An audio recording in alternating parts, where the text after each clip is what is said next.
Pada masa ketika wabah penyakit masih menyebar di berbagai daerah Indonesia, banyak aktivitas masyarakat terpaksa dihentikan. Sekolah ditutup, tempat wisata dibatasi, dan berbagai kegiatan berkumpul tidak lagi bisa dilakukan dengan bebas. Bagi para siswa SMA yang baru saja menyelesaikan ujian kelulusan, keadaan itu terasa sangat menyebalkan. Mereka sudah membayangkan pesta perpisahan sederhana atau perjalanan wisata bersama teman-teman setelah bertahun-tahun belajar keras. Namun semua rencana itu terancam gagal karena berbagai aturan pembatasan.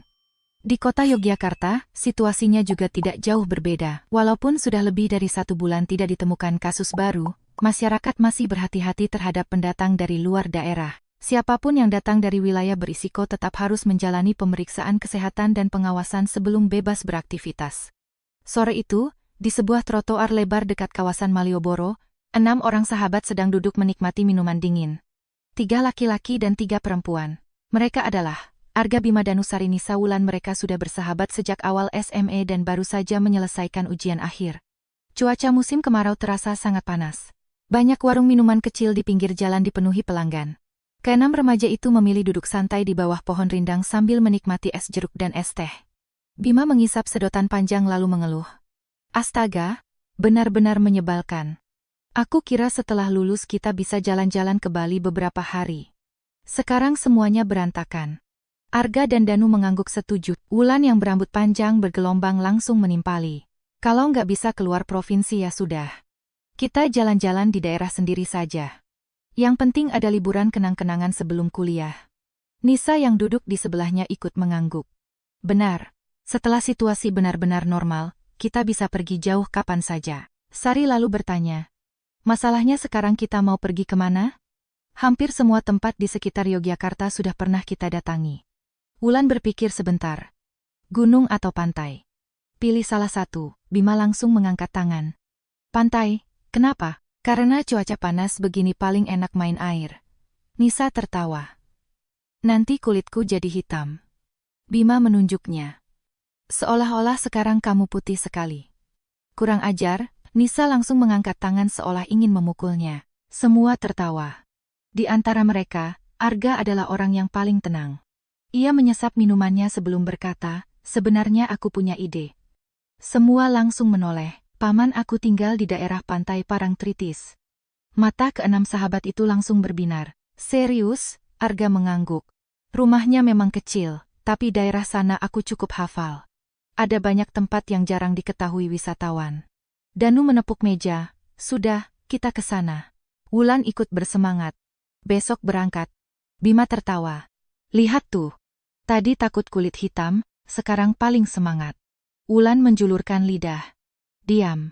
Perdebatan kecil kembali terjadi, tetapi akhirnya semua sepakat. Mereka akan berangkat ke pantai Parangtritis keesokan paginya. Tidak ada yang menyadari bahwa keputusan sederhana itu akan menjadi awal dari pengalaman paling mengerikan dalam hidup mereka. Keesokan harinya, sejak pagi buta, keenam sahabat itu sudah berkumpul membawa tas dan perlengkapan masing-masing. Mereka menggunakan 3 sepeda motor. Perjalanan menuju kawasan pantai berlangsung menyenangkan. Semakin jauh meninggalkan kota, pemandangan berubah menjadi hamparan sawah, kebun kelapa, dan jalan-jalan kecil yang tenang. Angin laut mulai terasa. Beberapa bukit pasir tampak di kejauhan. Sekitar 1,5 jam kemudian, mereka tiba di sebuah rumah sederhana milik Paman Arga. Rumah itu berada tidak jauh dari kawasan pantai. Bangunannya kecil, berdinding tembok sederhana dengan halaman berpasir. Seorang pria berusia sekitar 40 tahun keluar menyambut mereka. Kulitnya gelap terbakar matahari. Tubuhnya tegap seperti nelayan yang terbiasa bekerja keras. Pria itu tersenyum ramah. Arga, akhirnya datang juga. Itu Paman Surya, kata Arga kepada teman-temannya. Keenam remaja itu langsung memberi salam dengan sopan. Paman Surya menyambut mereka dengan hangat. Ayo masuk dulu. Makan siang sudah siap. Keramahan khas masyarakat pesisir membuat mereka langsung merasa nyaman. Di dalam rumah terdapat ruang tamu sederhana. Namun ada satu hal yang menarik perhatian mereka. Di tengah ruangan berdiri sebuah altar keluarga dengan beberapa foto leluhur. Di dekatnya terdapat kertas-kertas bertuliskan aksara Jawa kuno dan berbagai perlengkapan yang tidak biasa. Bima menunjuk sebuah meja kecil. Pamanmu suka kaligrafi. Arga tertawa. Bukan. Lalu itu apa? Saat itulah Paman Surya menjawab. Paman membuat raja. Raja? Keenam remaja itu terdiam. Mereka saling memandang. Wulan bertanya dengan penasaran. Maksudnya seperti jimat, Paman Surya tersenyum. Kurang lebih. Jadi paman semacam dukun? Paman Surya tertawa keras. Bukan dukun seperti di film-film. Lalu, paman hanya membantu orang membuat rajah perlindungan, doa keselamatan, atau penolak gangguan gaib. Suasana tiba-tiba menjadi lebih hening. Nisa yang paling penakut bertanya pelan. Jadi, makhluk gaib itu benar-benar ada? Paman Surya menatapnya cukup lama. Lalu menjawab dengan suara tenang. Kalau kamu percaya, maka bagimu mereka ada. Kalau tidak percaya, maka hidupmu akan terasa lebih tenang. Nisa terlihat bingung. Paman Surya tersenyum tipis. Kadang-kadang, tidak melihat adalah sebuah keberuntungan.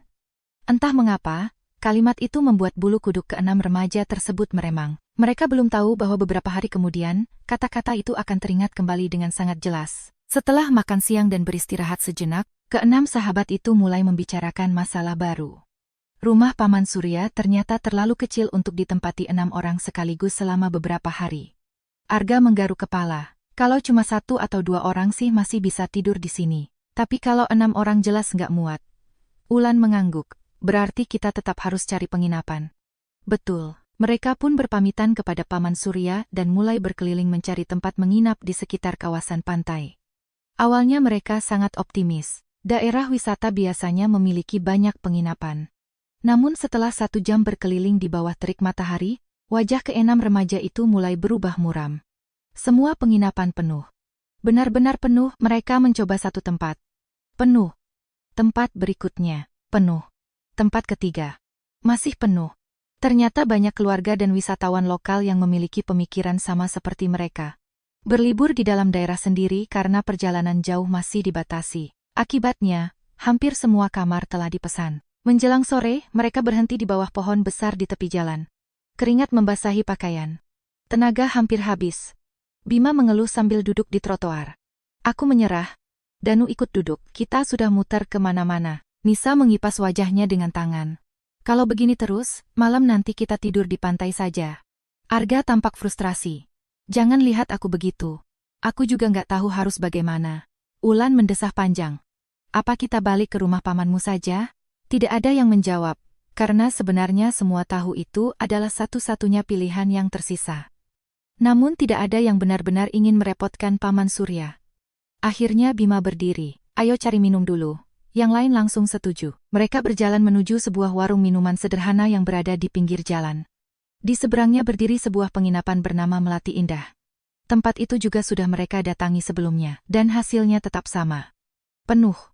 Warung itu sangat sederhana. Atap seng. Tiang-tiang besi tua. Beberapa meja plastik. Sebuah televisi kecil tergantung di sudut. Di dalam, seorang lelaki tua berusia sekitar 60 tahun sedang berbaring santai di atas kursi panjang. Ketika melihat mereka datang, lelaki itu segera bangkit. Wajahnya tampak ramah, matanya tajam tetapi hangat. Kalian pendatang ya? Arga tersenyum sopan.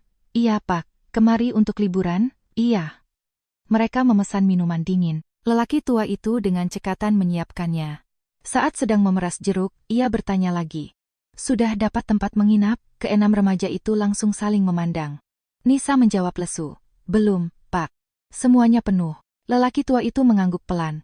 Memang sedang ramai. Setelah meletakkan minuman di atas meja, ia ikut duduk bersama mereka. Namanya Pak Rahmat.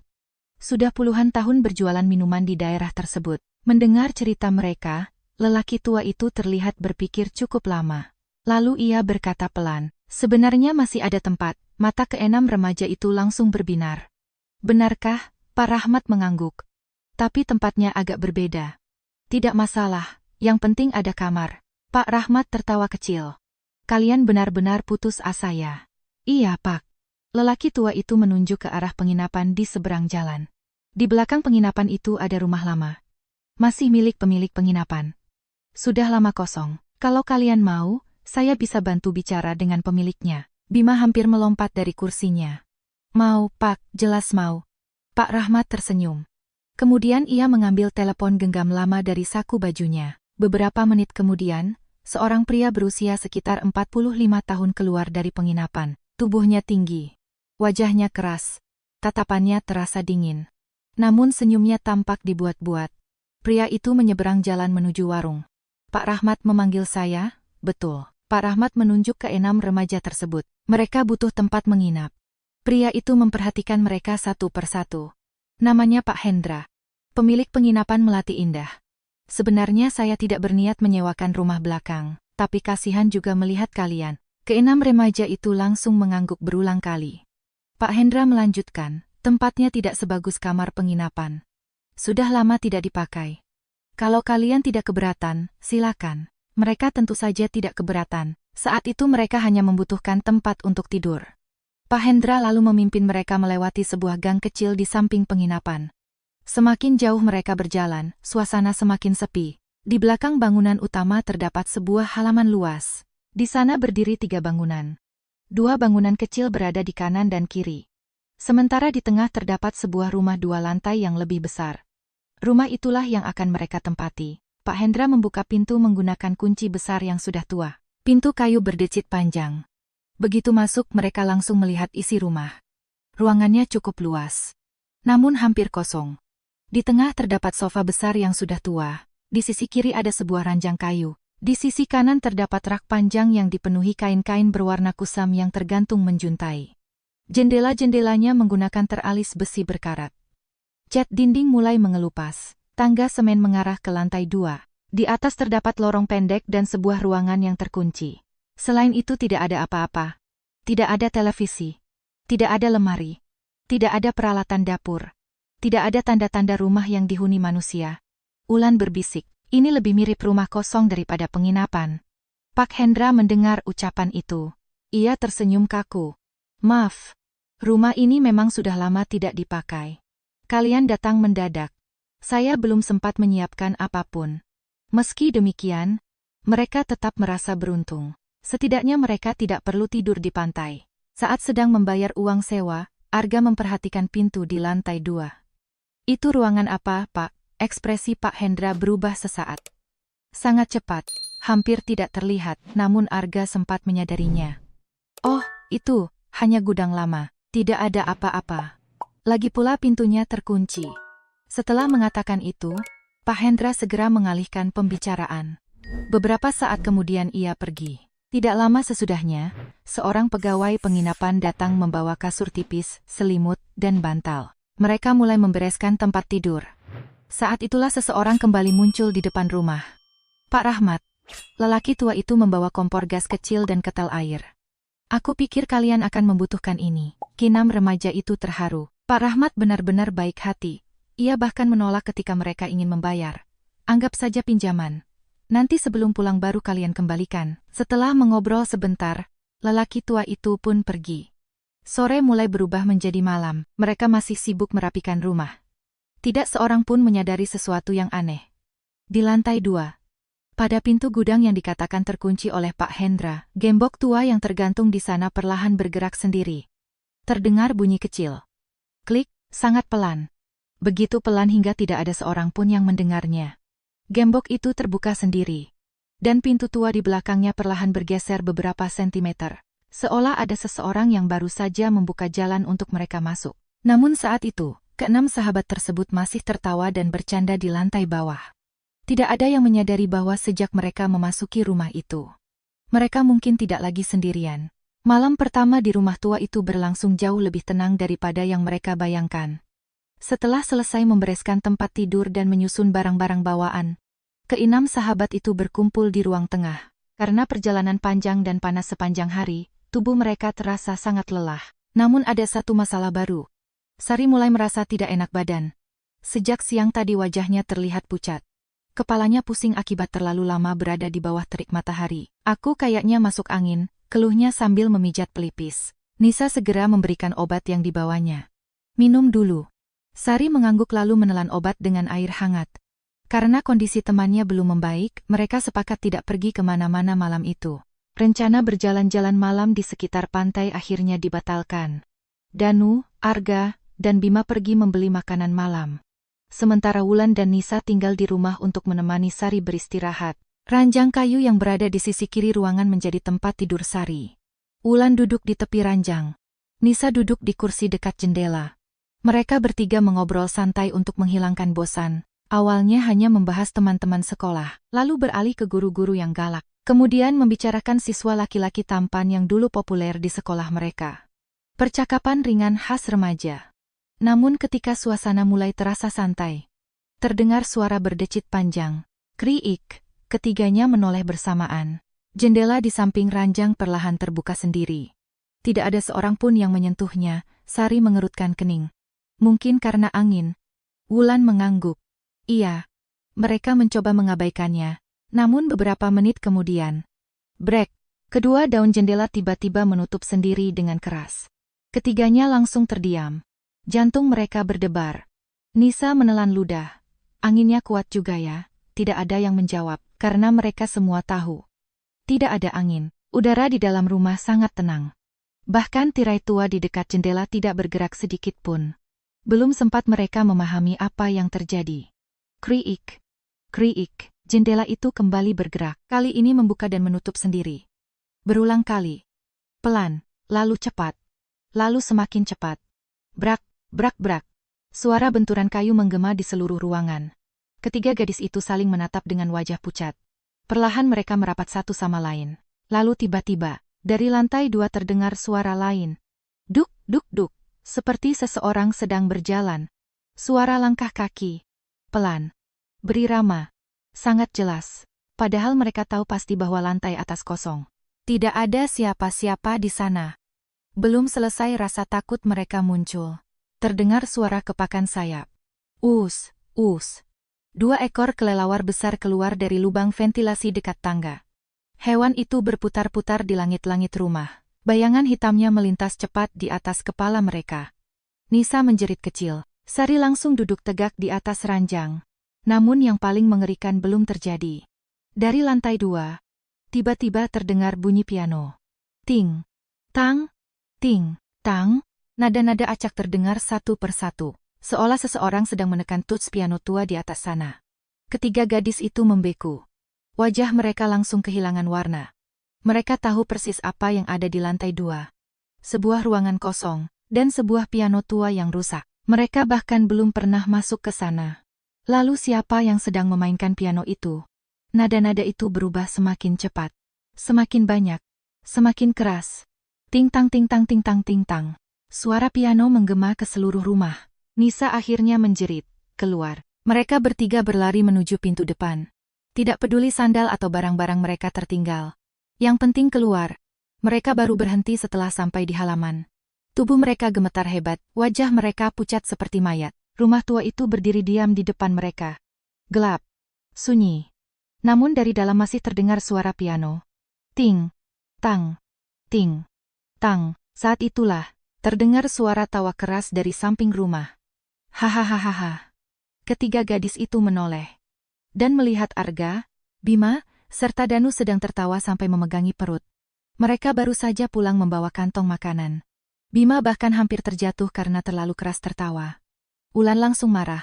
Kalian, tanpa pikir panjang ia mengejar Bima. Nisa ikut membantu. Mereka yakin ketiga laki-laki itu pasti sedang mengerjai mereka. Namun ketika Bima berhasil menghindar dan tertawa sambil mengangkat kedua tangan, ekspresinya perlahan berubah bingung. Tunggu dulu, kalian kenapa? Kok serius banget? Wulan menunjuk rumah. Piano, apa? Piano di lantai 2. Arga mengernyit. Piano? Iya, kalian mainin kan? Ketiga laki-laki itu saling berpandangan. Danu menggeleng, kami baru datang. Bima juga menggeleng, kami bahkan belum masuk rumah. Senyuman di wajah ketiga gadis itu perlahan menghilang. Mereka saling menatap. Untuk pertama kalinya, mereka menyadari sesuatu. Suara piano yang mereka dengar mungkin bukan ulah teman-teman mereka. Arga segera berlari masuk ke dalam rumah. Yang lain mengikuti di belakangnya. Mereka menyalakan lampu. Lalu menaiki tangga menuju lantai 2. Lorong sempit terasa jauh lebih menyeramkan daripada sebelumnya. Pintu gudang tua masih berada di ujung lorong, dan sesuatu membuat mereka terdiam. Gembok yang sebelumnya tergantung di pintu kini terbuka. Arga membelalak. Aku yakin tadi terkunci. Perlahan ia mendorong pintu. Kriik, pintu terbuka. Ruangan di dalam tampak gelap dan pengap. Cahaya lampu dari lorong masuk sedikit demi sedikit.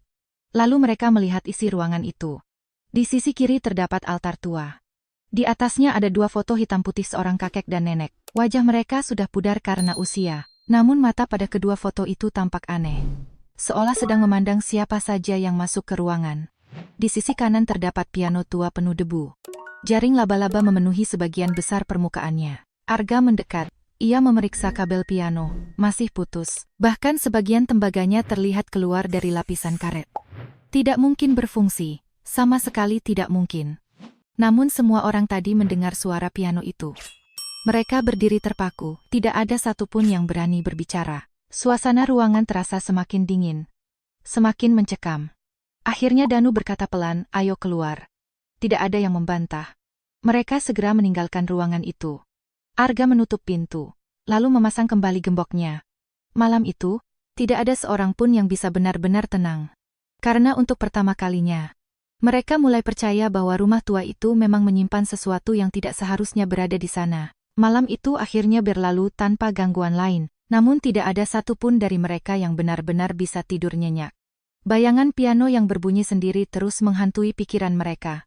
Terutama Sari. Setiap kali memejamkan mata, ia selalu teringat nada-nada aneh yang terdengar dari lantai 2. Pagi harinya, wajah keenam sahabat itu tampak lesu. Mata sembab. Tubuh lelah.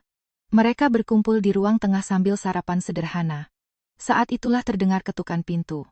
Tok, tok, tok. Arga segera membukanya. Di depan pintu berdiri Pak Hendra, pemilik penginapan. Pria itu tersenyum seperti biasa. Namun senyum itu tetap terasa kaku. Seolah-olah ada sesuatu yang sedang disembunyikannya. "Selamat pagi." "Pagi, Pak." Pak Hendra memperhatikan wajah mereka satu persatu. Lalu bertanya, "Kalian tidak tidur nyenyak?" Keenam remaja itu saling memandang. Akhirnya Arga memberanikan diri. "Pak, malam tadi ada kejadian aneh." Belum sempat ia menjelaskan lebih jauh. Ekspresi Pak Hendra tiba-tiba berubah. Tatapannya menjadi tajam. Sangat tajam. "Apa kalian masuk ke lantai 2? Arga terdiam. Pak Hendra mengulang pertanyaannya dengan suara lebih keras. "Apa kalian masuk ke ruangan atas?" Jantung keenam remaja itu langsung berdebar. Mereka tidak mengerti mengapa pria itu mendadak marah. Akhirnya Arga mengangguk pelan. "Kami cuma melihat sebentar." Mendengar jawaban itu, Pak Hendra langsung melangkah menuju tangga. Tanpa berkata apapun, langkah kakinya terdengar keras. Duk, duk, duk, ia naik menuju lantai 2. Keenam remaja itu hanya bisa saling memandang dengan bingung. Sesaat kemudian, terdengar suara benturan keras. Brak, lalu suara lain. Brak, brak, seperti seseorang sedang membanting benda-benda di dalam ruangan. Kemudian terdengar suara makian. Kasar. Penuh kemarahan. Pak Hendra sedang memarahi seseorang. Atau sesuatu. Mereka tidak bisa mendengar jelas semua kata-katanya. Namun beberapa kalimat berhasil tertangkap. "Kalian belum puas? Masih mau mengganggu orang? Sudah mati tapi tetap bikin masalah." Suara pria itu menggema ke seluruh rumah. Keenam sahabat itu merinding. Mereka tidak berani naik. Tidak berani mendekat. Beberapa menit kemudian suara itu berhenti. Pak Hendra turun kembali. Napasnya sedikit memburu. Wajahnya tampak kesal. Namun ia kembali memaksakan senyum. "Sudah. Tidak akan ada masalah lagi." Tidak seorang pun menjawab. Pak Hendra melanjutkan, "Kalian bisa tinggal dengan tenang. Kalau ada apa-apa, panggil saya." Lalu ia pergi begitu saja. Setelah pria itu menghilang dari halaman rumah, suasana menjadi sangat sunyi. Wulan memecah keheningan. "Itu tadi apa?" Nisa menggeleng cepat. "Aku nggak tahu." Bima terlihat gelisah. "Jujur saja, aku nggak mau tinggal di sini lagi." Danu langsung mengangguk. "Aku juga." Sari memeluk lututnya. "Aku takut." Arga menghela napas panjang. Sebenarnya ia juga takut. Namun ada masalah lain. Mereka sudah membayar biaya sewa beberapa hari sekaligus. Kalau pindah sekarang, uang mereka akan hangus. Selain itu, hampir tidak ada penginapan kosong di sekitar kawasan. Setelah berpikir cukup lama, Arga akhirnya berkata, "Aku akan menemui Paman Surya." "Untuk apa?" "Meminta bantuan." Mata semua orang langsung tertuju kepadanya. "Kalau memang ada sesuatu yang aneh di rumah ini, setidaknya kita harus punya perlindungan." Tidak ada yang menolak, karena saat itu, mereka juga tidak memiliki pilihan lain.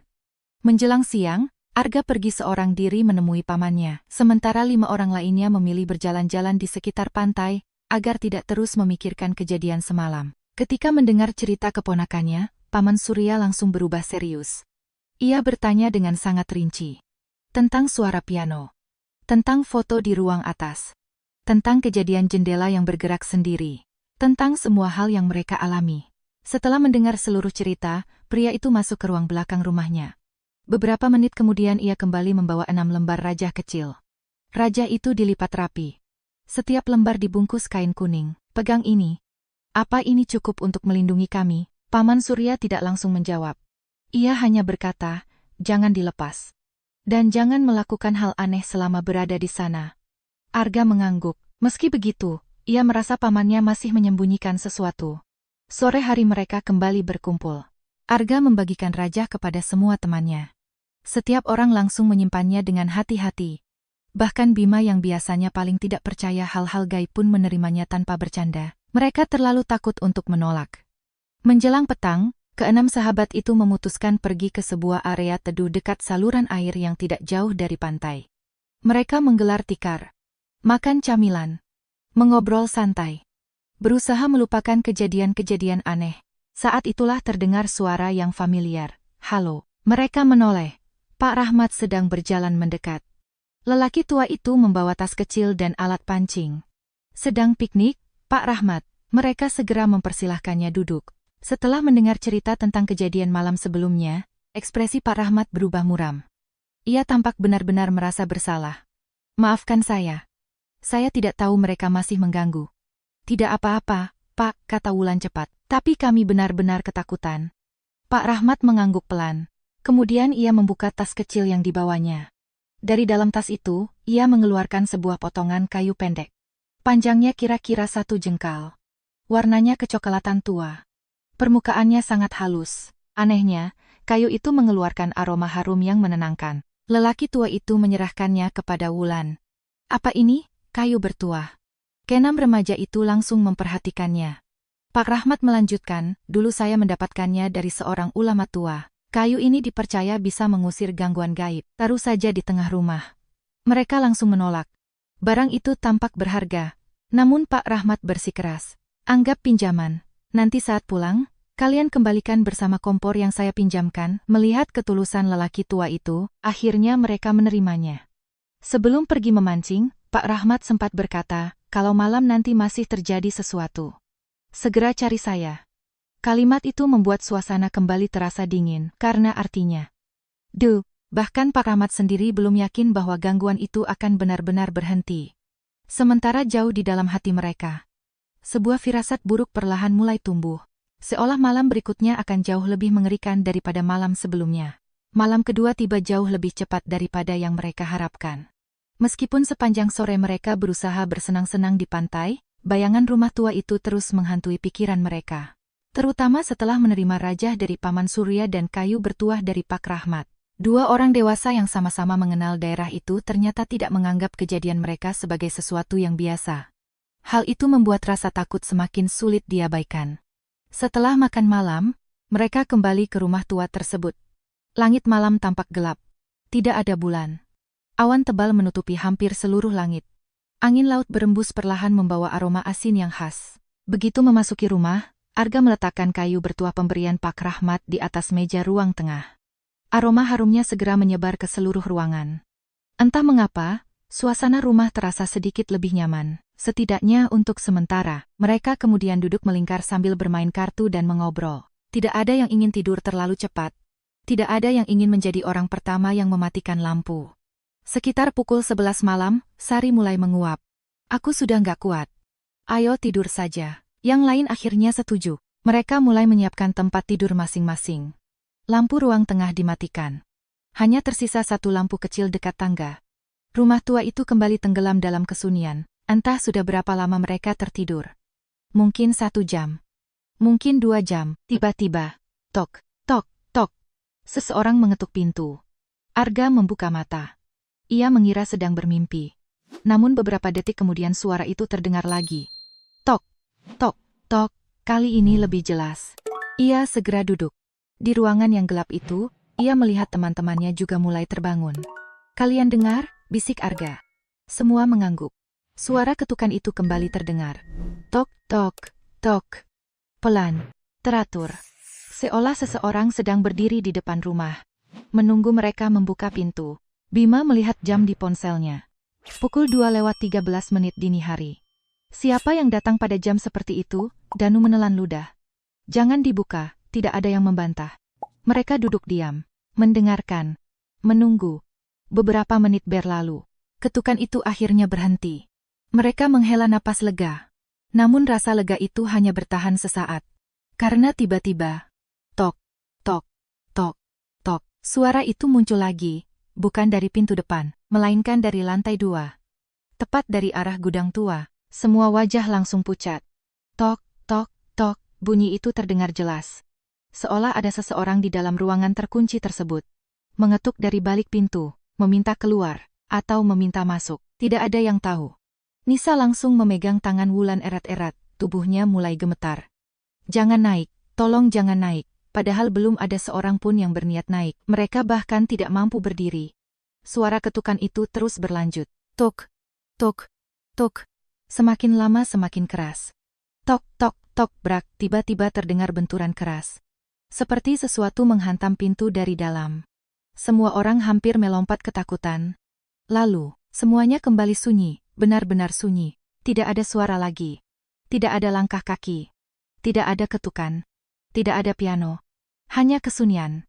Kesunyian yang justru terasa jauh lebih menakutkan. Keesokan paginya, mereka langsung menemui Pak Rahmat. Lelaki tua itu sedang membuka warung ketika mereka datang. Melihat wajah pucat keenam remaja itu, ia langsung mengerti. Terjadi lagi, Arga mengangguk. Mereka menceritakan seluruh kejadian semalam. Pak Rahmat mendengarkan tanpa menyela, semakin lama wajahnya semakin muram. Setelah cerita selesai, lelaki tua itu terdiam cukup lama. Kemudian ia menghela napas. Ada sesuatu yang selama ini tidak pernah saya ceritakan. Keenam remaja itu langsung memperhatikannya. Pak Rahmat menatap ke arah rumah tua yang terlihat dari kejauhan. Lalu berkata pelan, dulu rumah itu dihuni sepasang suami istri tua. Mereka hidup berdua. Tidak punya anak. Orangnya baik. Semua warga mengenal mereka. Nisa bertanya pelan, lalu Pak Rahmat menundukkan kepala. Suatu malam terjadi kebakaran. Keenam remaja itu langsung membeku. Kebakaran? Pak Rahmat mengangguk. Api berasal dari lantai 2. Tidak ada yang tahu penyebabnya. Ketika warga berhasil memadamkan api, kedua orang tua itu ditemukan meninggal. Tidak ada yang berbicara. Pak Rahmat melanjutkan. Sejak saat itu rumah tersebut sering kosong. Orang yang tinggal di sana tidak pernah bertahan lama. Selalu ada gangguan. Suara langkah kaki, suara piano. Ketukan pintu. Kadang-kadang ada yang melihat sosok. Sari merasakan bulu kuduknya berdiri. Pak Hendra tahu semua itu? Tentu saja. Karena rumah itu diwariskan kepada keluarganya. Suasana menjadi semakin berat, namun cerita Pak Rahmat belum selesai. Ada sesuatu yang jauh lebih mengerikan. Sesuatu yang selama ini sengaja tidak ia ceritakan. Lelaki tua itu menatap mereka satu persatu. Lalu berkata dengan suara pelan, masalahnya bukan rumah itu. Masalahnya adalah penghuni yang masih bertahan di dalamnya. Keenam sahabat itu saling berpandangan. Dan untuk pertama kalinya, mereka mulai menyadari bahwa apapun yang mereka hadapi mungkin bukan sekadar gangguan biasa. Mungkin ada sesuatu yang memang tidak ingin mereka berada di sana. Dan sesuatu itu mulai menunjukkan keberadaannya sedikit demi sedikit. Sepanjang perjalanan kembali ke rumah tua itu, tidak ada seorang pun yang banyak berbicara. Cerita Pak Rahmat terus terngiang di kepala mereka. Rumah yang pernah terbakar. Sepasang lansia yang meninggal di dalamnya. Gangguan yang terus muncul selama bertahun-tahun. Dan yang paling mengerikan, ucapan terakhir lelaki tua itu. Masalahnya bukan rumah itu, masalahnya adalah penghuni yang masih bertahan di dalamnya. Kalimat itu terasa jauh lebih menyeramkan daripada semua suara piano dan ketukan pintu yang pernah mereka dengar. Siang itu cuaca mendung. Awan gelap menggantung rendah di langit. Angin laut bertiup lebih kencang dari biasanya. Ketika mereka tiba di rumah tua, suasana di sekitarnya terasa berbeda, lebih sunyi, lebih dingin. Bahkan burung-burung yang biasanya bertengger di pepohonan sekitar tampak menghilang. Wulan memperhatikan kayu bertuah di atas meja, masih berada di tempat yang sama. Aroma harumnya masih samar tercium. Entah mengapa, melihat benda itu membuatnya sedikit lebih tenang. Namun ketenangan tersebut tidak bertahan lama. Karena ketika Arga sedang mengambil minuman dari tasnya, tiba-tiba terdengar suara dari lantai 2. Duk, semua langsung membeku. Duk, duk, suara langkah kaki. Jelas, berat, perlahan berjalan di atas kepala mereka. Bima langsung berdiri. Jangan bilang ada orang lagi di atas. Tidak ada yang menjawab, mereka hanya saling memandang. Duk, duk, duk. Langkah itu terus terdengar. Berjalan dari satu ujung lantai 2 ke ujung lainnya. Kemudian berhenti. Sunyi. Beberapa detik berlalu. Lalu, duk, suara benturan keras mengguncang lantai. Seolah seseorang menjatuhkan benda berat. Nisa hampir menangis. Aku mau pulang. Sari langsung memeluk temannya. Aku juga. Namun saat itu, Arga membuat keputusan. Aku mau melihat. Semua langsung menoleh. Apa? Aku mau memastikan. Danu menggeleng cepat. Itu ide buruk, terlalu berbahaya. Tapi kita nggak bisa terus begini. Arga menunjuk ke arah tangga. Kalau memang ada orang di atas, kita harus tahu.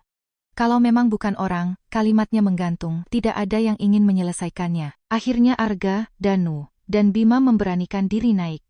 Sementara 3 gadis tetap menunggu di bawah.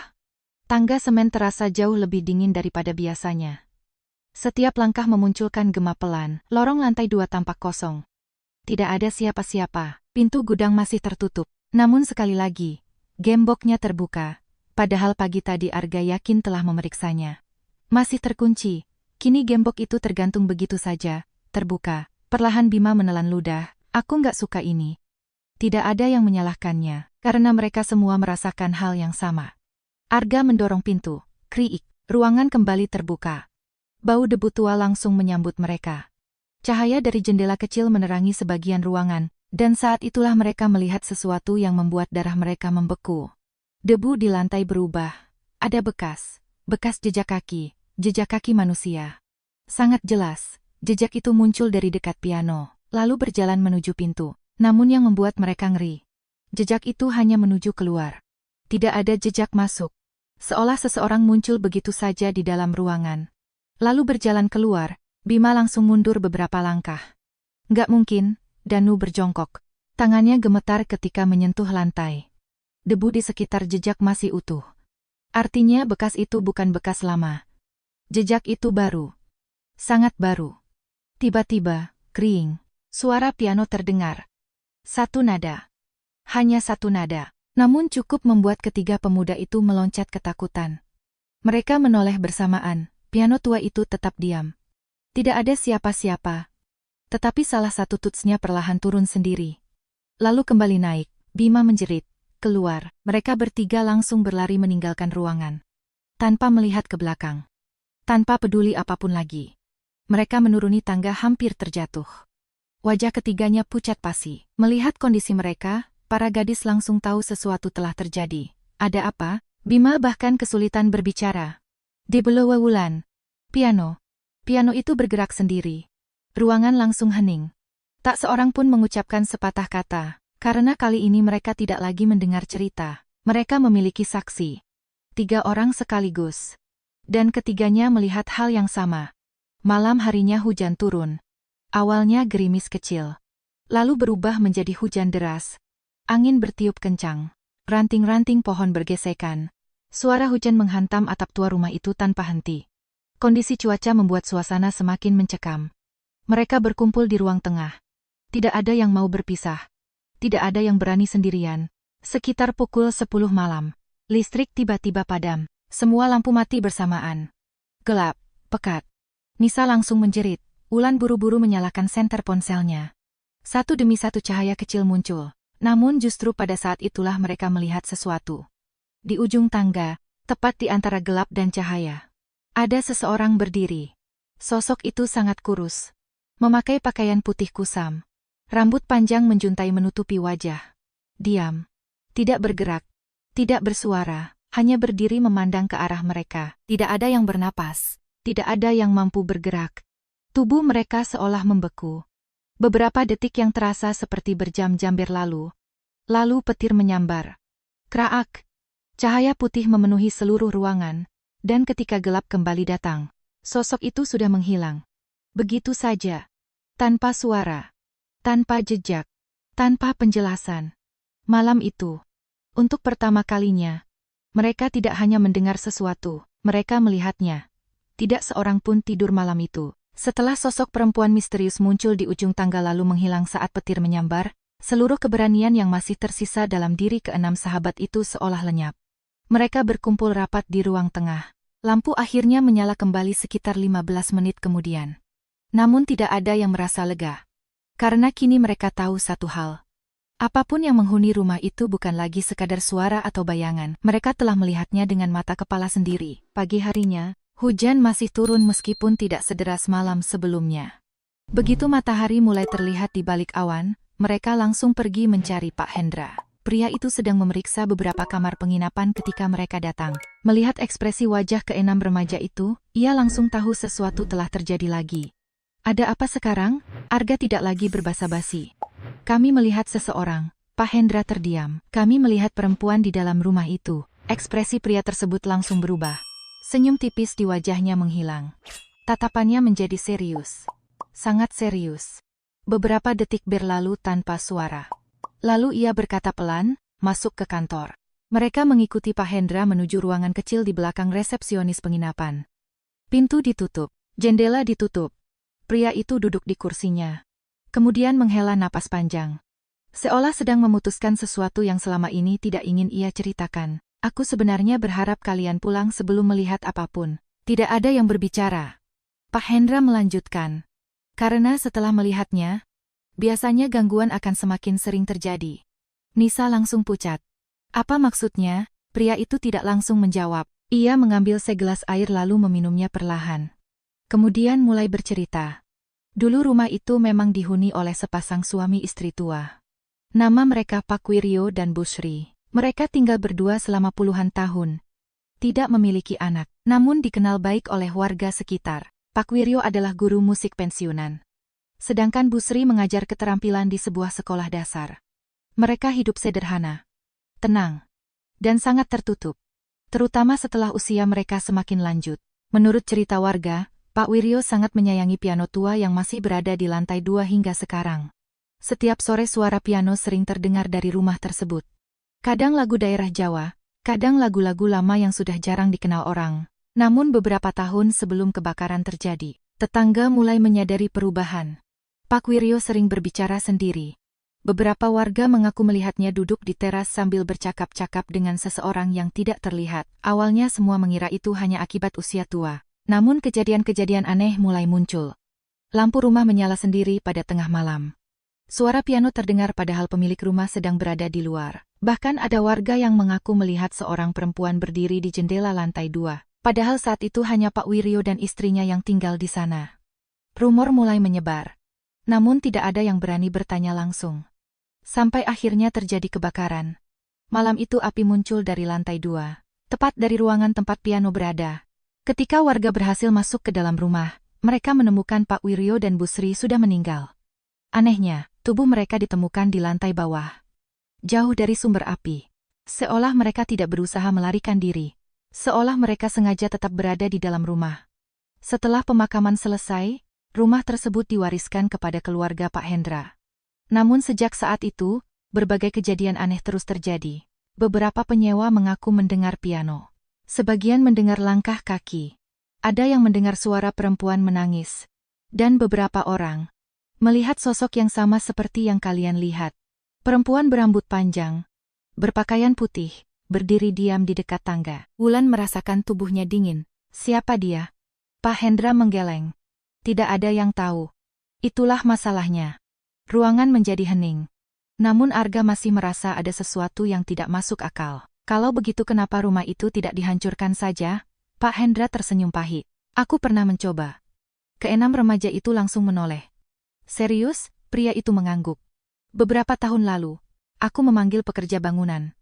Hari pertama tidak ada masalah. Hari kedua mulai terjadi kecelakaan kecil. Hari ketiga, Pak Hendra berhenti sejenak. Wajahnya terlihat tidak nyaman. Salah satu pekerja jatuh dari tangga. Padahal tidak ada yang menyentuhnya.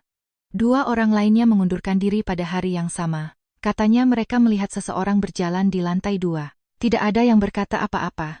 Pak Hendra melanjutkan. Sejak saat itu tidak ada yang mau melanjutkan pembongkaran. Akhirnya rumah itu dibiarkan begitu saja. Ketika mereka keluar dari kantor penginapan, suasana hati semua orang semakin berat. Mereka berharap mendapat penjelasan yang masuk akal. Namun yang mereka peroleh justru lebih banyak pertanyaan. Siapa perempuan itu? Mengapa ia selalu muncul di dekat tangga? Apa hubungannya dengan Pak Wiryo dan Bu Sri? Dan mengapa gangguan semakin kuat setelah mereka melihatnya? Sore itu, keenam sahabat tersebut memutuskan untuk tidak kembali ke rumah sebelum malam. Mereka menghabiskan waktu di pantai. Duduk memandangi ombak, berusaha menenangkan diri. Namun menjelang matahari terbenam, sesuatu terjadi. Sesuatu yang membuat mereka kembali ketakutan. Saat sedang mengambil foto bersama di tepi pantai, Wulan tiba-tiba memeriksa hasil fotonya. Awalnya ia hanya ingin memilih gambar terbaik. Namun beberapa detik kemudian, wajahnya berubah pucat, tangannya gemetar. "Arga, ada apa?" Wulan tidak menjawab. Ia hanya menyerahkan ponselnya, semua orang langsung mendekat. Di layar terlihat foto mereka berenam. Latar belakangnya adalah laut dan langit senja. Semuanya tampak normal. Kecuali satu hal. Di belakang mereka, berdiri seorang perempuan berpakaian putih. Rambut panjang menutupi wajah. Tubuhnya basah, dan wajahnya mengarah tepat ke kamera. Padahal ketika foto itu diambil, tidak ada siapa-siapa di sana. Suara ombak mendadak terasa sangat jauh. Jantung keenam sahabat itu berdetak semakin cepat, karena kini sosok tersebut tidak hanya muncul di rumah tua. Ia mulai mengikuti mereka keluar, dan itu berarti masalah mereka mungkin jauh lebih besar daripada yang pernah mereka bayangkan. Malam itu tidak seorang pun berani langsung kembali ke rumah tua. Foto yang diambil Wulan di pantai masih tersimpan di ponselnya. Mereka sudah memeriksanya berkali-kali. Memperbesar gambar. Memeriksa sudut-sudut foto. Mencari kemungkinan kesalahan kamera. Namun hasilnya tetap sama. Sosok perempuan itu benar-benar ada di dalam foto. Berdiri beberapa meter di belakang mereka. Diam, tidak bergerak. Dan entah bagaimana, meskipun wajahnya tertutup rambut panjang, mereka semua merasakan hal yang sama ketika melihat gambar tersebut. Sosok itu sedang memperhatikan mereka.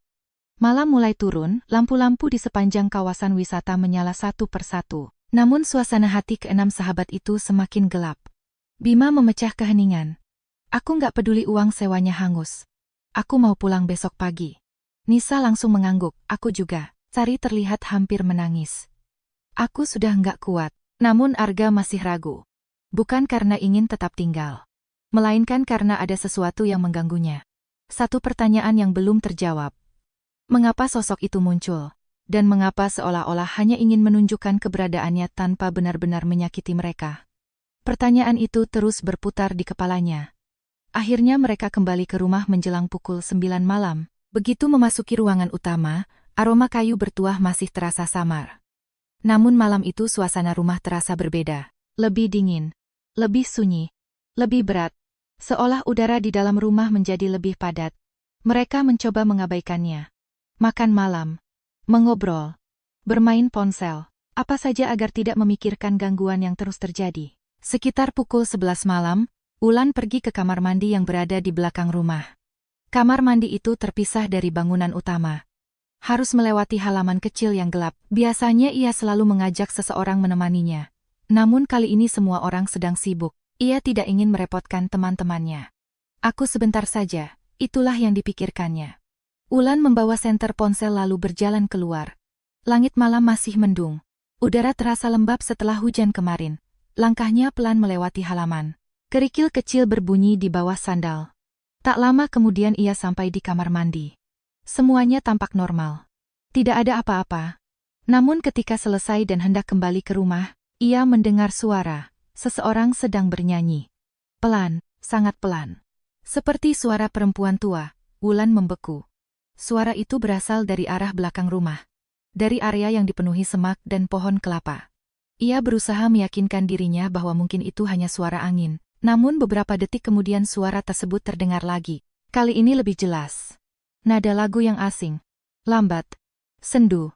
Menyedihkan. Tubuh Wulan mulai gemetar. Ia mengangkat senter ponselnya. Menyorot ke arah semak-semak. Tidak ada apa-apa, hanya bayangan pohon yang bergoyang tertiup angin. Wulan menelan ludah. Lalu memutuskan kembali ke rumah. Namun saat ia berbalik, napasnya hampir berhenti. Di antara dua pohon kelapa, sekitar 10 meter di depannya, ada seseorang berdiri. Perempuan. Berpakaian putih. Rambut panjang menutupi wajah. Persis seperti sosok dalam foto. Persis seperti yang mereka lihat di tangga malam sebelumnya. Sosok itu tidak bergerak, tidak berjalan. Tidak mengeluarkan suara. Hanya berdiri. Memandang ke arahnya. Wulan menjerit keras. Lalu berlari secepat mungkin menuju rumah. Ia bahkan hampir terjatuh beberapa kali. Begitu sampai di ruang tengah, ia langsung menangis. Teman-temannya panik. Setelah berhasil menenangkan Wulan, mereka akhirnya mengetahui apa yang terjadi. Tidak ada seorang pun yang berani keluar lagi malam itu. Keesokan paginya mereka kembali menemui Pak Rahmat. Begitu mendengar cerita tentang kemunculan sosok di halaman belakang, lelaki tua itu terlihat semakin khawatir. Kali ini ia tidak langsung berbicara. Ia hanya duduk diam cukup lama, seolah sedang mempertimbangkan sesuatu. Akhirnya ia berkata pelan, "Mungkin sudah waktunya kalian tahu semuanya." Keenam remaja itu langsung memperhatikannya. Pak Rahmat menghela napas panjang. 15 tahun lalu, sebelum kebakaran itu terjadi, ada seorang perempuan yang tinggal di rumah tersebut. Semua langsung terkejut. Tapi Pak Hendra bilang cuma ada Pak Wiryo dan Bu Sri. Pak Rahmat mengangguk, itu yang diketahui kebanyakan orang. Tapi tidak semua orang tahu cerita sebenarnya. Suasana mendadak hening. Lelaki tua itu melanjutkan. Perempuan itu bernama Ratih, dia bukan keluarga, bukan anak, bukan kerabat, dia adalah murid piano Pak Wiryo. Wulan merasakan bulu kuduknya berdiri. Pak Rahmat menatap ke kejauhan sebelum melanjutkan. Ratih sangat berbakat. Pak Wiryo menganggapnya seperti anak sendiri. Hampir setiap hari dia datang ke rumah itu untuk belajar. Selama bertahun-tahun, tapi suatu hari, Pak Rahmat berhenti sejenak, wajahnya tampak berat. Sesuatu terjadi. Apa? Tanya Arga Pelan. Tidak ada yang tahu pasti. Tapi setelah hari itu, Ratih tiba-tiba menghilang begitu saja. Tidak pernah terlihat lagi. Keenam remaja itu saling berpandangan. Polisi mencarinya, tentu. Tapi tidak pernah ditemukan. Seolah dia lenyap dari dunia. Angin laut bertiup pelan melewati warung. Pak Rahmat melanjutkan dengan suara yang lebih rendah. Beberapa bulan setelah Ratih menghilang, barulah gangguan-gangguan aneh mulai muncul di rumah itu. Tidak ada seorang pun yang berbicara. Karena semua mulai memikirkan hal yang sama. Sosok perempuan, piano, rumah tua, dan seorang murid yang hilang tanpa jejak. Pak Rahmat lalu mengucapkan kalimat yang membuat jantung mereka berdegup semakin cepat. Menurut sebagian warga lama, sosok yang sering terlihat di rumah itu bukan Bu Sri, dan bukan siapapun yang meninggal dalam kebakaran. Keenam sahabat itu menahan napas. Lalu Pak Rahmat menyelesaikan kalimatnya. Mereka percaya sosok itu adalah Ratih. Dan untuk pertama kalinya, mereka memiliki nama untuk sosok yang selama ini menghantui rumah tua tersebut. Nama itu terus terngiang di kepala mereka sepanjang hari. Ratih, seorang murid piano yang menghilang tanpa jejak 15 tahun lalu, dan mungkin masih berada di sekitar rumah tua itu hingga sekarang. Setelah meninggalkan warung Pak Rahmat, keenam sahabat itu kembali ke rumah dengan suasana hati yang jauh lebih berat. Kini mereka tidak hanya menghadapi gangguan gaib. Mereka juga menghadapi sebuah misteri. Siapa sebenarnya Ratih? Apa yang terjadi padanya? Dan mengapa sosoknya masih muncul setelah bertahun-tahun? Sesampainya di rumah, Arga mengumpulkan semua orang di ruang tengah. Kita harus mencari tahu. Bima langsung mengerutkan kening. Mencari tahu apa? Tentang Ratih. Bima hampir tidak percaya. Kamu serius? Aku justru ingin menjauh dari semua ini. Arga mengangguk. Aku juga. Tapi pikirkan baik-baik. Kalau sosok itu memang Ratih, mungkin dia sedang mencoba mengatakan sesuatu. Wulan terdiam. Ucapan itu membuatnya teringat kejadian malam sebelumnya. Sosok perempuan di antara pohon kelapa. Sosok itu tidak menyerang. Tidak mengejar. Tidak melakukan apapun. Ia hanya berdiri. Seolah ingin dilihat. Seolah ingin menyampaikan sesuatu. Akhirnya Danu berkata, kalau begitu kita cari petunjuk. Sore itu mereka kembali naik ke lantai 2. Untuk pertama kalinya sejak datang ke rumah tersebut, mereka masuk ke ruang piano dengan tujuan yang jelas. Bukan sekadar memeriksa, melainkan mencari jawaban. Debu masih memenuhi ruangan. Bau kayu tua masih terasa kuat. Piano tua itu tetap berada di sudut ruangan, diam, tak bergerak. Namun kini tidak ada seorang pun yang menganggapnya benda biasa. Arga mulai memeriksa rak-rak tua. Danu memeriksa bagian bawah meja. Bima membuka lasi-lasi kecil yang sudah lama tidak digunakan. Sementara ketiga gadis memeriksa foto-foto lama yang berada di altar. Awalnya mereka tidak menemukan apapun, hanya barang-barang tua, buku catatan, kertas usang, Foto keluarga. Namun sekitar 20 menit kemudian, Bima tiba-tiba memanggil. Arga. Semua langsung menoleh. Ada apa? Bima berjongkok di depan piano. Tangannya menunjuk ke bagian bawah. Ada sesuatu di sini. Mereka segera mendekat. Di balik papan kayu bagian bawah piano terdapat celah kecil yang hampir tidak terlihat. Seperti kompartemen rahasia. Mungkin selama bertahun-tahun tidak pernah ditemukan siapapun. Arga menggunakan obeng kecil yang dibawanya. Dengan hati-hati ia membuka panel tersebut. Kriik, kayu tua itu perlahan terlepas. Lalu mereka melihat sesuatu di dalamnya. Sebuah kotak logam kecil. Berkarat tertutup debu tebal. Jantung mereka langsung berdegup lebih cepat. Arga mengambil kotak itu perlahan. Tangannya gemetar. Entah karena takut, entah karena penasaran. Kotak tersebut tidak terkunci. Ketika dibuka, mereka menemukan beberapa benda. Foto lama. Surat-surat yang sudah menguning, dan sebuah buku harian kecil. Semua saling berpandangan, tidak ada yang berbicara. Karena mereka tahu, inilah sesuatu yang selama ini tersembunyi. Mereka membawa semua benda itu ke lantai bawah, kemudian mulai membacanya satu persatu. Foto pertama memperlihatkan Pak Wiryo duduk di depan piano. Di sampingnya berdiri seorang gadis remaja. Wajahnya cantik, rambut panjang, tersenyum ke arah kamera. Di bagian belakang foto tertulis satu nama, Rati. Mereka langsung terdiam. Untuk pertama kalinya mereka melihat wajah asli gadis itu. Dan yang paling mengejutkan, Rati sama sekali tidak mirip sosok menyeramkan yang selama ini muncul. Ia tampak ceria, ramah, seperti siswi biasa. Arga membuka surat berikutnya. Sebagian besar hanyalah catatan pelajaran musik. Namun semakin lama isi surat menjadi semakin aneh. Rati menulis tentang perasaannya, tentang kesepian, tentang ketakutannya, tentang seseorang yang terus mengawasinya. Bulu kuduk mereka mulai meremang. Kemudian Arga membuka buku harian. Halaman-halaman awal berisi kehidupan sehari-hari. Latihan piano. Sekolah. Teman-teman. Tidak ada yang aneh. Namun pada halaman-halaman terakhir, tulisan Rati berubah. Huruf-hurufnya terlihat berantakan. Seolah ditulis dalam keadaan panik. Salah satu kalimat membuat semua orang membeku. Aku melihat perempuan itu lagi di lantai atas. Ruangan langsung sunyi. Arga melanjutkan membaca. Pak Wiryo bilang aku hanya berhalusinasi, tapi aku tahu dia nyata. Dia selalu berdiri dekat tangga. Dia terus menatapku. Napas keenam sahabat itu terasa berat. Kalimat berikutnya bahkan lebih mengerikan. Sekarang aku mulai mendengar piano dimainkan saat rumah kosong. Aku takut. Aku ingin berhenti datang ke sini. Tidak ada yang bergerak, tidak ada yang bersuara. Karena mereka baru menyadari sesuatu yang mengubah seluruh pemahaman mereka. Gangguan di rumah itu sudah ada sebelum Rati menghilang. Jauh sebelum kebakaran, jauh sebelum Pak Wiryo dan Bu Sri meninggal. Artinya, Rati mungkin bukan sumber gangguan tersebut. Mungkin, ia juga korban. Matahari mulai tenggelam ketika mereka sampai pada halaman terakhir buku harian. Halaman itu hanya berisi beberapa baris tulisan.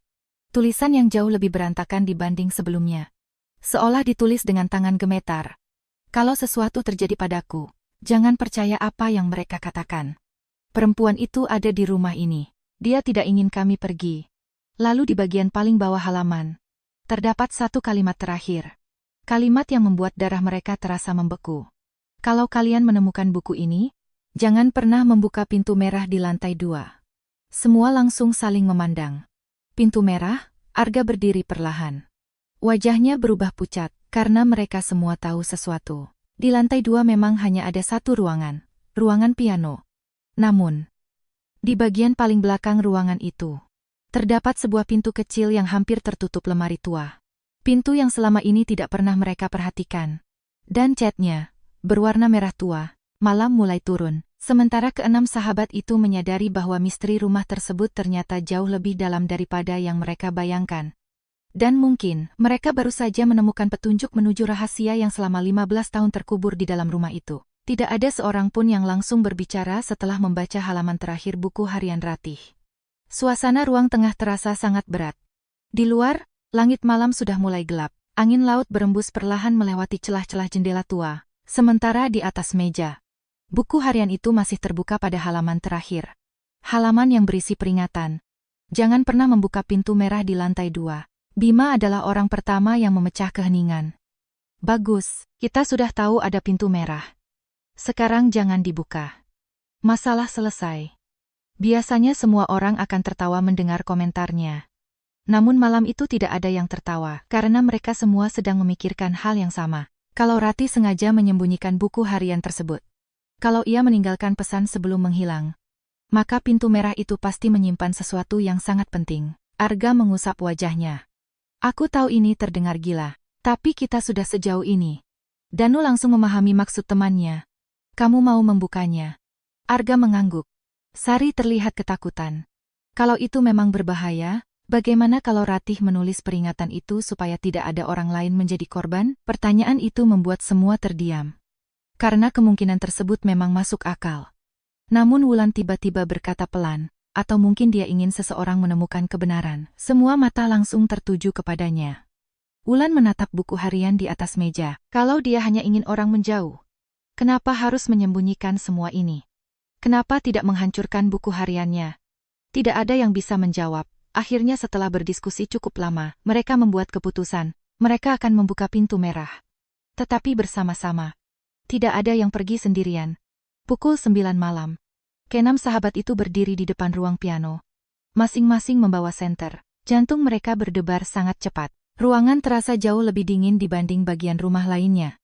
Aroma debu dan kayu tua memenuhi udara. Di sudut ruangan, piano tua masih berdiri diam. Sementara di bagian belakang, tersembunyi di balik lemari usang, terdapat pintu kecil berwarna merah tua. Catnya sudah mengelupas. Namun warna merah itu masih terlihat jelas. Seolah tidak pernah benar-benar pudar. Arga dan Danu menggeser lemari tua yang menutupi pintu. Suara gesekan kayu terdengar keras. Krik, begitu lemari bergeser. Mereka bisa melihat seluruh bagian pintu.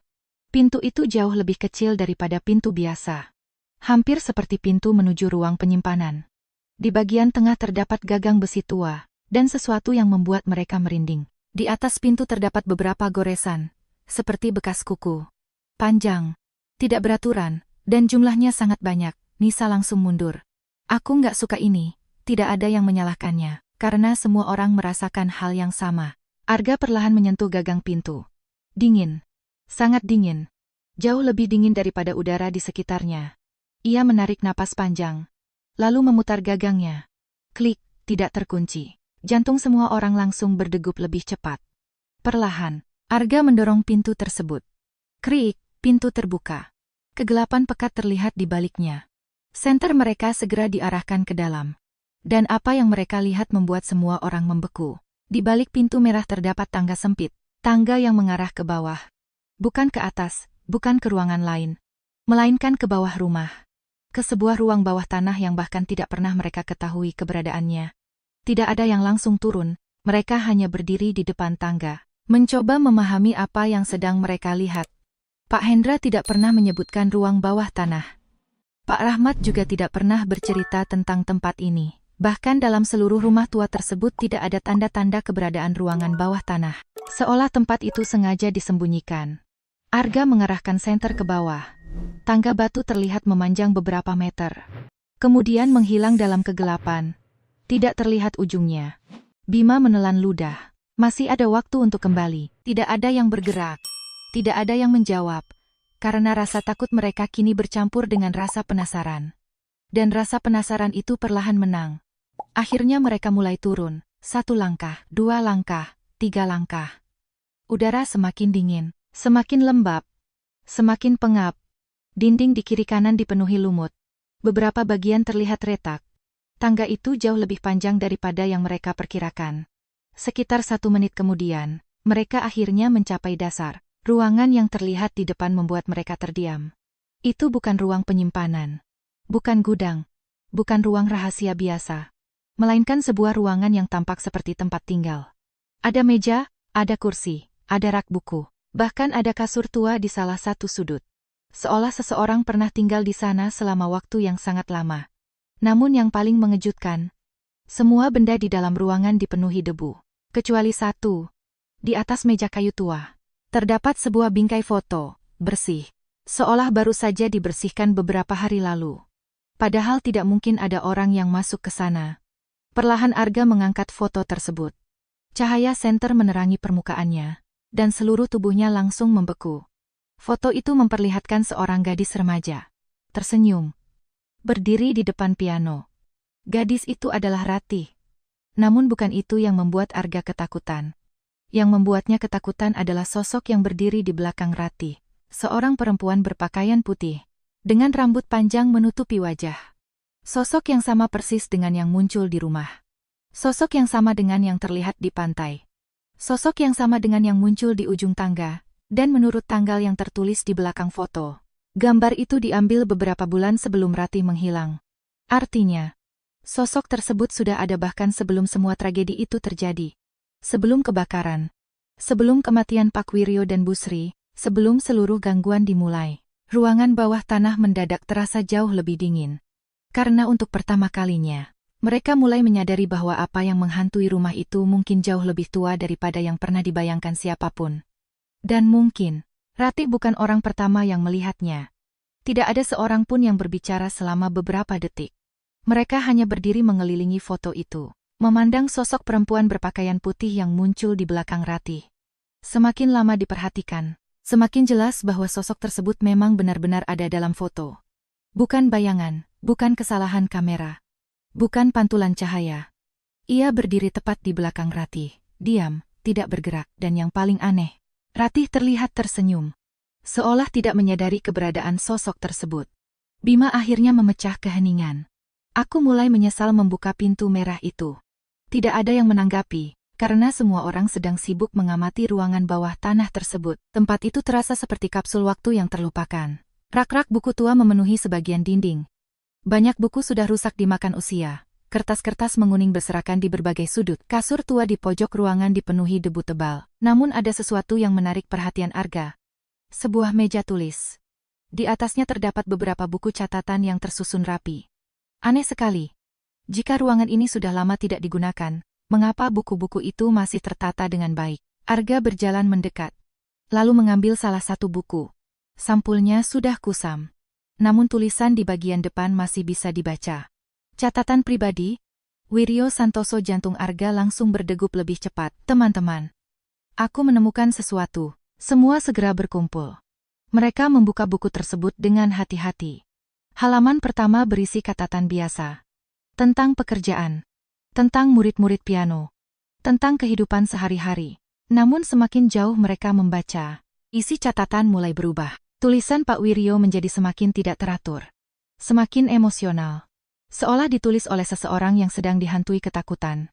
Salah satu catatan bertanggal hampir 20 tahun lalu menarik perhatian mereka. Aku kembali melihat perempuan itu malam ini. Semua langsung saling berpandangan. Arga melanjutkan membaca. Dia berdiri di dekat tangga. Saat aku mendekat, dia menghilang. Aku sudah memeriksa seluruh rumah. Tidak ada siapa-siapa. Ruangan menjadi sunyi. Karena lokasi kemunculan sosok tersebut sama persis seperti yang mereka alami sekarang. Beberapa halaman berikutnya semakin mengerikan. Bu Sri juga mulai melihatnya. Awalnya hanya sesekali, sekarang hampir setiap minggu. Kami tidak berani menceritakannya kepada siapapun. Danu mengerutkan kening.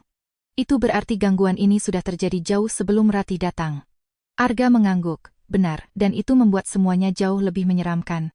Mereka terus membaca, catatan demi catatan. Tahun demi tahun. Lalu mereka menemukan sesuatu yang mengejutkan. Sebuah nama. Nama yang belum pernah mereka dengar sebelumnya. Raras. Nama itu muncul berulang kali dalam buku harian Pak Wiryo. Aku menemukan cerita lama tentang Raras. Warga tua di desa masih mengingat namanya. Mereka menolak membicarakannya.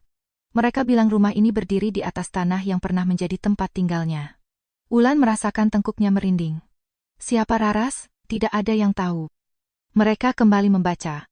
Dan akhirnya menemukan jawabannya. Menurut catatan Pak Wiryo, puluhan tahun sebelum rumah tersebut dibangun, di lokasi yang sama pernah berdiri sebuah rumah kayu kecil. Rumah itu dihuni seorang perempuan muda bernama Raras. Ia hidup sendirian, tidak memiliki keluarga, tidak memiliki suami, tidak memiliki anak. Karena kehidupannya yang tertutup dan berbeda dari warga lain, banyak orang mulai mencurigainya, beberapa menganggapnya aneh. Sebagian bahkan menuduhnya memiliki hubungan dengan ilmu hitam. Namun tidak pernah ada bukti. Semuanya hanya gosip dan ketakutan warga. Suatu malam, Raras ditemukan meninggal. Tubuhnya ditemukan di dalam rumah. Penyebab kematiannya tidak pernah diketahui secara pasti. Namun sejak saat itu berbagai cerita mulai muncul. Orang-orang mengaku melihat perempuan berdiri di sekitar lokasi rumah, mendengar suara tangisan malam hari, melihat bayangan putih di dekat pohon kelapa. Lama-kelamaan tempat tersebut ditinggalkan. Hingga bertahun-tahun kemudian, rumah Pak Wiryo dibangun di atas tanah yang sama. Ruangan bawah tanah kembali terasa semakin dingin, karena cerita itu terdengar sangat mirip dengan apa yang sedang mereka alami. Namun bagian paling mengerikan belum mereka temukan. Di halaman-halaman terakhir buku catatan Pak Wiryo, tulisan tangannya berubah drastis. Banyak bagian dicoret, beberapa halaman bahkan sobek, seolah ia tidak ingin siapapun membacanya. Lalu mereka menemukan sebuah catatan yang ditulis beberapa minggu sebelum Ratih menghilang. Ratih melihatnya. Aku berharap hal itu tidak terjadi. Tapi sekarang semuanya terlambat. Arga membaca dengan suara gemetar. Dia mulai mendengar piano. Dia mulai melihat perempuan itu. Persis seperti yang terjadi pada Bushri. Persis seperti yang terjadi padaku. Napas semua orang terasa berat. Mereka terus membaca, kemudian menemukan satu kalimat yang membuat darah mereka serasa membeku. Dia selalu memilih seseorang. Setelah melihatnya, orang itu akan terus melihatnya lagi dan lagi. Semakin lama semakin dekat, sampai akhirnya kalimat itu berhenti. Bagian bawah halaman telah disobek, seolah seseorang sengaja menghilangkan kelanjutannya. Akhirnya apa? Bisik Nisa. Tidak ada yang bisa menjawab, karena bagian terpenting justru hilang. Saat mereka sedang memeriksa halaman berikutnya, tiba-tiba terdengar suara dari atas. Duk, semua langsung membeku. Duk, duk, duk. Langkah kaki. Jelas. Berat. Berasal dari lantai atas rumah. Mereka saling berpandangan. Jantung berdegup semakin cepat. Karena mereka tahu satu hal, tidak ada orang lain yang seharusnya berada di sana. Perlahan suara langkah itu bergerak, mendekati lokasi pintu merah. Mendekati tangga menuju ruang bawah tanah. Duk, duk, duk, semakin dekat. Semakin jelas. Lalu, terdengar suara yang belum pernah mereka dengar sebelumnya. Suara perempuan. Pelan. Serak, seperti bisikan dari kejauhan, namun cukup jelas untuk dipahami. Suara itu hanya mengucapkan satu kata. Ratih. Semua tubuh langsung membeku. Kemudian suara itu terdengar lagi. Kali ini sedikit lebih keras. Ratih. Dan untuk pertama kalinya, mereka mulai bertanya-tanya sesuatu yang jauh lebih menakutkan. Bagaimana jika sosok yang selama ini mereka lihat bukan sedang mencari korban baru? Bagaimana jika ia sedang mencari seseorang yang telah lama hilang? Seseorang bernama Ratih. Dan bagaimana jika Ratih sebenarnya tidak pernah meninggalkan rumah ini? Suara itu menghilang secepat kemunculannya. Ratih. Hanya satu kata.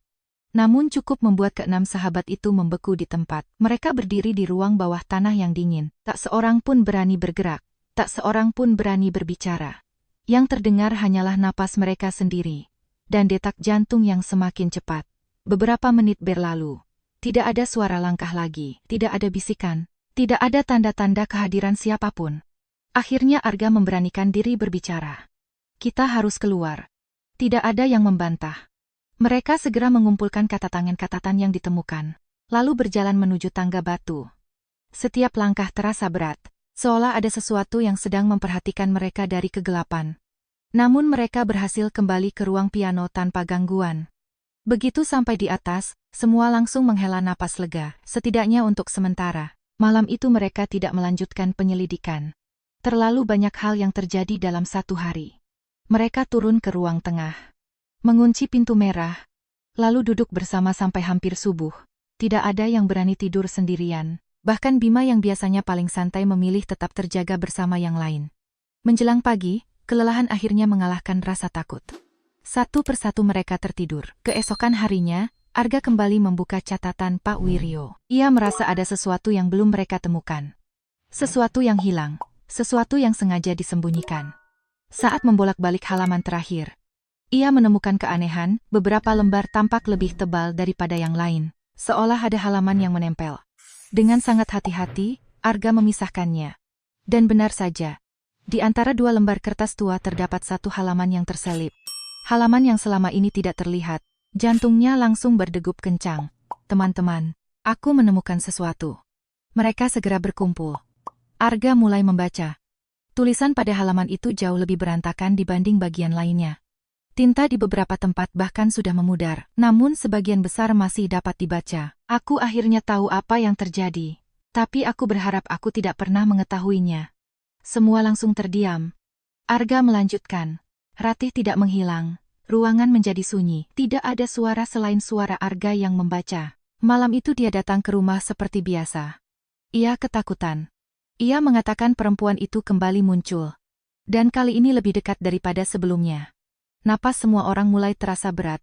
Aku mencoba menenangkannya. Aku mengatakan semuanya hanya khayalan. Tapi jauh di dalam hati. Aku tahu Ratih mengatakan yang sebenarnya. Tangan Arga mulai gemetar. Ia terus membaca. Malam semakin larut. Hujan turun sangat deras. Ratih memutuskan menginap. Aku menyiapkan kamar untuknya di lantai atas. Itulah kesalahan terbesar dalam hidupku. Ulan merasakan bulu kuduknya berdiri. Kalimat-kalimat berikutnya jauh lebih mengerikan. Sekitar pukul 2 dini hari, aku mendengar suara piano. Aku terbangun. Lalu mendengar Ratih berteriak. Semua membeku. Ketika aku berlari ke lantai atas, Ratih sudah tidak ada. Pintu merah terbuka, dan aku mendengar suara seseorang menangis dari bawah. Nisa menutup mulutnya. Air mata mulai menggenang di matanya. Arga terus membaca. Aku turun ke ruang bawah tanah. Di sana aku melihat Ratih. Dia berdiri di sudut ruangan, memandang ke arah kegelapan, seolah sedang melihat seseorang. Ruangan menjadi semakin sunyi. Aku memanggil namanya. Dia tidak menjawab. Aku menyentuh bahunya. Dia tetap diam. Matanya terbuka, tapi tidak melihat apapun. Danu menelan ludah. Lalu Arga membaca bagian yang paling mengerikan. Ratih masih hidup, namun jiwanya seperti sudah pergi. Seolah ada sesuatu yang mengambilnya. Tak seorang pun bergerak. Tak seorang pun bernapas dengan normal. Tulisan berikutnya semakin kacau. Banyak tinta yang melebar, seolah ditulis dalam keadaan panik. Aku membawa Ratih ke rumah sakit. Dokter tidak menemukan penyakit apapun. Tubuhnya sehat, namun dia tidak pernah sadar. Dia hanya duduk diam. Tatapannya kosong. Kadang-kadang ia berbisik satu nama. Semua menunggu. Nama apa? Lalu Arga membaca baris berikutnya. Raras. Ruangan langsung membeku. Nama itu kembali muncul. Nama perempuan yang meninggal puluhan tahun lalu. Nama yang terus menghantui rumah tersebut. Halaman itu berlanjut. Beberapa minggu kemudian, Ratih meninggal. Sari menutup mata. Nisa mulai menangis pelan. Arga sendiri merasakan tenggorokannya mengering. Karena selama ini semua orang percaya Ratih menghilang. Padahal kenyataannya jauh lebih tragis. Ia ditemukan, ia masih hidup, namun tidak pernah benar-benar kembali. Dan akhirnya meninggal.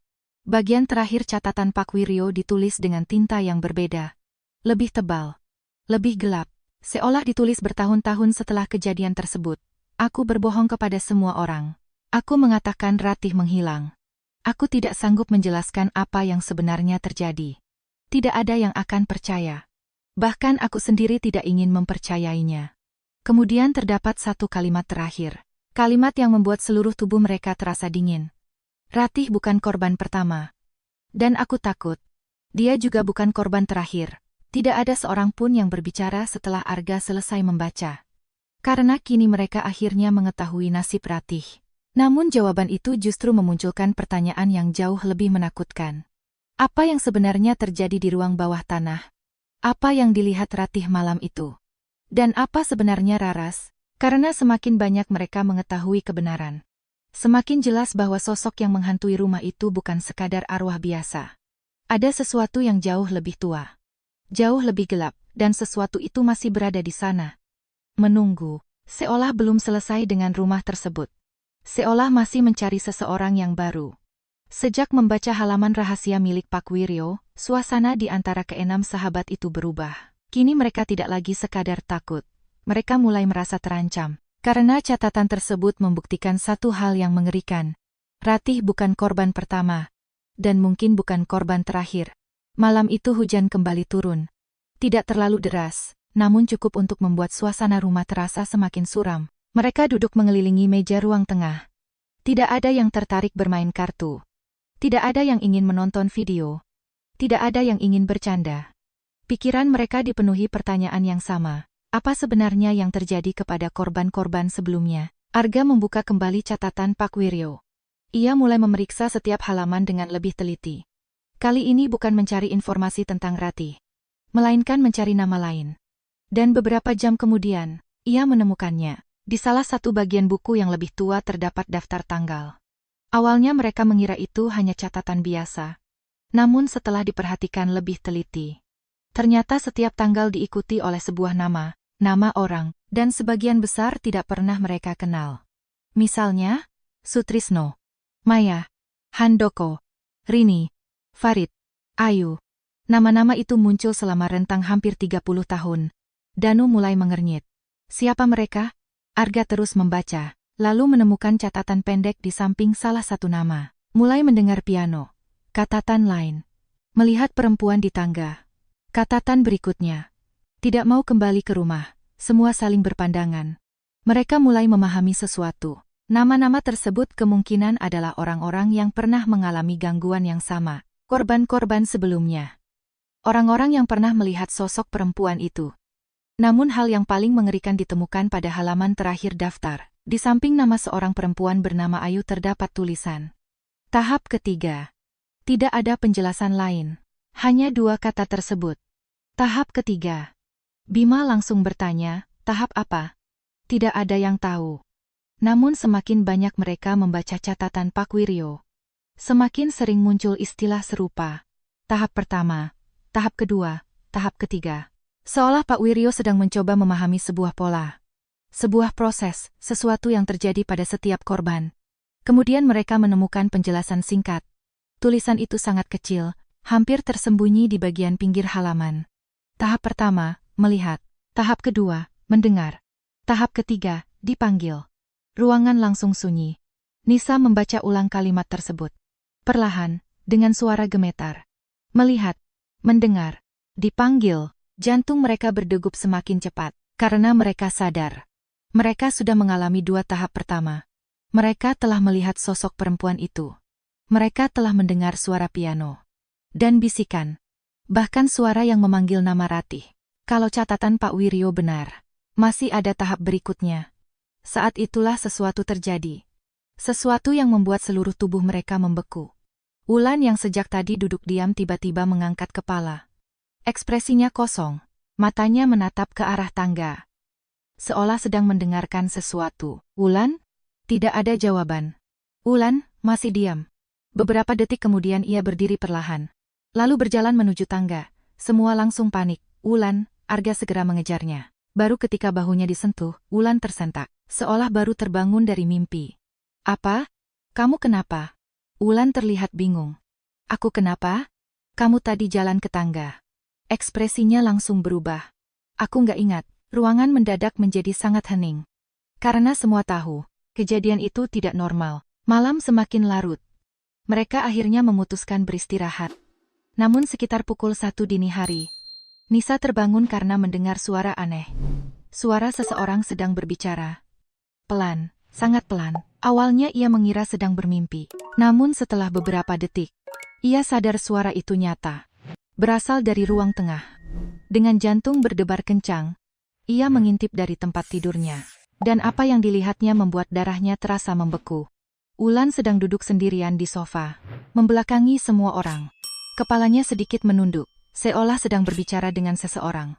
Padahal tidak ada siapa-siapa di sana. Nisa tidak berani bergerak, tubuhnya gemetar hebat. Ia berusaha mendengarkan.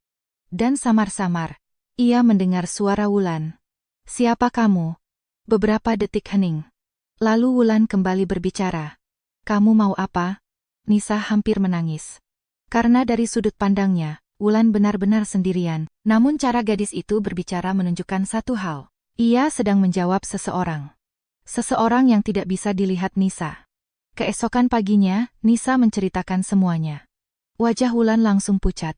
Aku nggak ingat apa-apa. Dan itulah yang membuat semuanya semakin mengerikan. Karena kejadian malam sebelumnya bukan satu-satunya hal aneh. Ketika Arga menunjukkan sebuah foto yang mereka ambil sore kemarin, mereka menemukan sesuatu. Sesuatu yang sebelumnya tidak ada, di salah satu foto kelompok mereka. Wulan berdiri paling depan, dan tepat di belakang bahunya. Terlihat samar sosok perempuan berpakaian putih. Jauh lebih dekat dibanding foto di pantai. Sangat dekat. Seolah berdiri tepat di belakangnya. Ruangan langsung sunyi, tak seorang pun mampu berkata-kata. Karena mereka semua mulai memahami sesuatu yang mengerikan. Menurut catatan Pak Wiryo, setelah seseorang melihat sosok itu, gangguan akan semakin sering terjadi, semakin dekat, dan akhirnya orang tersebut akan dipanggil. Lalu mereka teringat satu hal, di antara mereka semua, Wulan adalah orang yang paling sering melihat sosok itu. Di halaman belakang, di tangga, di foto, dan sekarang, berbicara dengannya saat tengah malam, sementara jauh di dalam hati mereka, muncul ketakutan yang sama. Ketakutan bahwa Wulan mungkin sedang mengalami proses yang sama seperti Ratih bertahun-tahun lalu. Dan jika mereka tidak menemukan cara menghentikannya, mereka mungkin akan kehilangan satu sahabat mereka.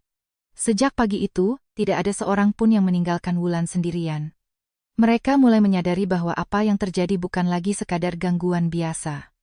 Pola yang ditulis Pak Wiryo dalam catatannya terasa terlalu jelas untuk diabaikan, melihat, mendengar, dipanggil, dan Wulan tampaknya sudah berada lebih jauh dibanding siapapun di antara mereka.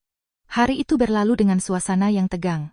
Mereka mencoba tetap bersama, makan bersama, berjalan bersama, bahkan ke kamar mandi pun Wulan selalu ditemani. Namun menjelang sore, sesuatu yang baru mulai terjadi. Saat mereka sedang duduk di tepi pantai menikmati angin laut, Wulan tiba-tiba menoleh ke belakang. Ekspresinya berubah bingung. "Ada apa?" tanya Arga. Wulan mengernyit. "Kalian dengar?" "Dengar apa?" Wulan terdiam beberapa detik, lalu menggeleng. "Gak jadi." Namun beberapa menit kemudian ia kembali menoleh. Kali ini lebih cepat, lebih tiba-tiba, seolah ada seseorang yang memanggilnya. Arga mulai merasa tidak nyaman. "Wulan, kamu dengar apa?" Wulan ragu-ragu, lalu menjawab pelan. "Kayaknya ada yang manggil namaku." Semua langsung membeku. "Siapa?" "Aku nggak tahu." Suaranya pelan, seperti perempuan. Jantung keenam sahabat itu langsung berdegup lebih cepat. Gangguan itu tidak berhenti. Saat mereka makan malam, Wulan kembali mendengar suara tersebut. Saat berjalan melewati halaman penginapan, ia mendengarnya lagi. Semakin malam, suara itu semakin sering muncul. Kadang dari belakang, kadang dari samping, kadang terdengar sangat dekat. Namun setiap kali Wulan menoleh, tidak ada siapa-siapa. Sekitar pukul 9 malam, Wulan akhirnya mulai menangis. "Aku nggak kuat lagi." Sari segera memeluknya. "Tenang, kita cari jalan keluarnya." Namun bahkan Sari sendiri tidak yakin dengan kata-katanya. Karena mereka semua mulai memahami sesuatu. Tahap ketiga telah dimulai. Malam itu Arga memutuskan kembali memeriksa seluruh catatan Pak Wiryo. Ia yakin masih ada sesuatu yang terlewat. Sesuatu yang mungkin menjelaskan cara menghentikan semua ini. Mereka kembali turun ke ruang bawah tanah. Kali ini dengan lebih hati-hati. Setiap sudut diperiksa, setiap buku dibuka. Setiap laci digeledah, hingga akhirnya Danu menemukan sebuah amplop tua yang terselip di belakang rak buku. Amplop itu hampir hancur dimakan usia. Di bagian depannya tertulis, "Jangan dibaca kecuali sudah terlambat." Semua langsung saling memandang. Arga membuka amplop tersebut perlahan. Di dalamnya terdapat beberapa lembar catatan. Tulisan tangan Pak Wiryo. Namun berbeda dari sebelumnya. Tulisan ini tampak jauh lebih tergesa-gesa. Lebih kacau, lebih penuh ketakutan. Arga mulai membaca. Jika seseorang membaca catatan ini, maka kemungkinan besar perempuan itu sudah memilih korban berikutnya. Ruangan langsung menjadi sunyi. Arga melanjutkan, "Selama bertahun-tahun aku mencoba memahami pola yang terjadi, dan akhirnya aku menemukan sesuatu. Korban tidak dipilih secara acak. Napas mereka terasa semakin berat. Dia memilih orang yang melihatnya. Kemudian dia membuat orang itu mendengarnya. Lalu dia mulai memanggilnya. Jika korban menjawab panggilan itu, tulisan berhenti sejenak. Tinta di bagian tersebut tampak melebar. Seolah tangan penulisnya gemetar. Lalu kalimat berikutnya muncul. "Maka hubungan akan terbentuk." Nisa menelan ludah. Hubungan apa? Tidak ada yang tahu. Arga terus membaca. Setelah hubungan terbentuk, korban akan mulai melihat apa yang dia lihat, mendengar apa yang dia dengar, dan perlahan kehilangan dirinya sendiri. Ruangan terasa semakin dingin. Kemudian mereka menemukan bagian yang paling mengerikan. Bagian yang menjelaskan nasib Ratih. Ratih mulai menjawab suara itu. Awalnya hanya dalam mimpi. Lalu saat terjaga, kemudian dia mulai berbicara sendiri. Sama seperti korban-korban sebelumnya, Wulan langsung pucat. Karena malam lalu, ia juga berbicara dengan seseorang yang tidak terlihat. Arga membaca dengan suara yang semakin pelan. Ketika korban mulai berbicara dengan perempuan itu, maka waktunya hampir habis. Tidak ada yang bergerak, tidak ada yang bersuara, semua hanya memandang Wulan. Dan Wulan tahu. Mereka sedang memikirkan hal yang sama, lalu mereka sampai pada bagian terakhir. Bagian yang tampaknya sengaja disembunyikan Pak Wiryo. Tulisan di sana jauh lebih kecil, seolah ia tidak ingin orang lain membacanya. Aku percaya perempuan itu bukan sekadar arwah. Dia bukan Ratih, bukan Busri, bukan siapapun yang pernah tinggal di rumah ini. Dia jauh lebih tua, dan dia selalu mencari pengganti. Jantung mereka hampir berhenti. Arga membaca baris berikutnya dengan suara bergetar. Semua korban akhirnya melakukan hal yang sama. Mereka mengikuti suara itu menuju ruang bawah tanah, dan tidak pernah benar-benar kembali. Sari langsung menutup mulutnya. Nisa mulai menangis. Sementara Wulan hanya duduk diam. Pucat, tak bergerak. Tiba-tiba, dari atas rumah terdengar suara piano. Ting, tang, ting, tang. Semua langsung membeku. Karena selama beberapa hari terakhir, piano itu tidak pernah berbunyi saat mereka berada di ruang bawah tanah. Namun kali ini berbeda. Nada-nadanya terdengar lebih jelas, lebih lambat, lebih teratur, seolah seseorang sedang memainkan sebuah lagu. Lalu di tengah alunan piano tersebut, Wulan perlahan mengangkat kepalanya. Matanya menatap ke arah tangga. Ekspresinya kosong. Sangat kosong. Kemudian ia berbisik, dengan suara yang hampir tidak terdengar. Dia memanggilku lagi. Ruangan langsung terasa membeku. Karena untuk pertama kalinya, suara itu tidak lagi hanya terdengar samar. Kini Wulan yakin seseorang benar-benar sedang berbicara kepadanya, dan sesuatu yang jauh lebih mengerikan sedang mendekat. Malam itu, suara piano tidak berhenti. Nada demi nada terus terdengar dari lantai atas. Pelan, teratur, seolah seseorang sedang menunggu. Wulan berdiri perlahan. Matanya kosong. Dia memanggilku. Arga langsung memegang lengannya. Kamu tidak boleh pergi. Namun Wulan seolah tidak mendengarnya. Ia terus menatap tangga. Seperti ada sesuatu yang hanya bisa dilihat olehnya. Di saat yang sama, Danu yang masih memeriksa catatan Pak Wiryo menemukan secarik kertas terselip di dalam amplop. Sangat kecil, hampir terlewat. Tulisan di sana hanya beberapa baris. Dia terikat pada penyesalan. Dia mencari pengganti agar tidak sendirian. Jangan ikuti panggilannya. Temukan namanya. Kembalikan yang hilang. Semua langsung terdiam. Namanya, tanya Bima. Arga tiba-tiba teringat sesuatu.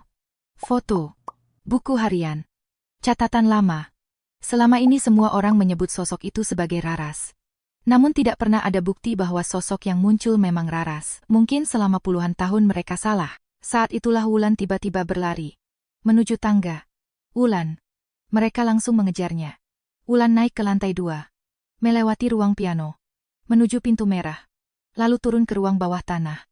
Ketika mereka berhasil menyusulnya, gadis itu sudah berdiri di sudut ruangan. Menghadap kegelapan. Persis seperti yang tertulis dalam catatan Pak Wiryo tentang Ratih. Tubuhnya tidak bergerak, matanya terbuka, namun seolah tidak melihat apapun. Lalu udara mendadak menjadi sangat dingin. Lampu senter berkedip. Dan untuk pertama kalinya, mereka melihat sosok itu dengan jelas.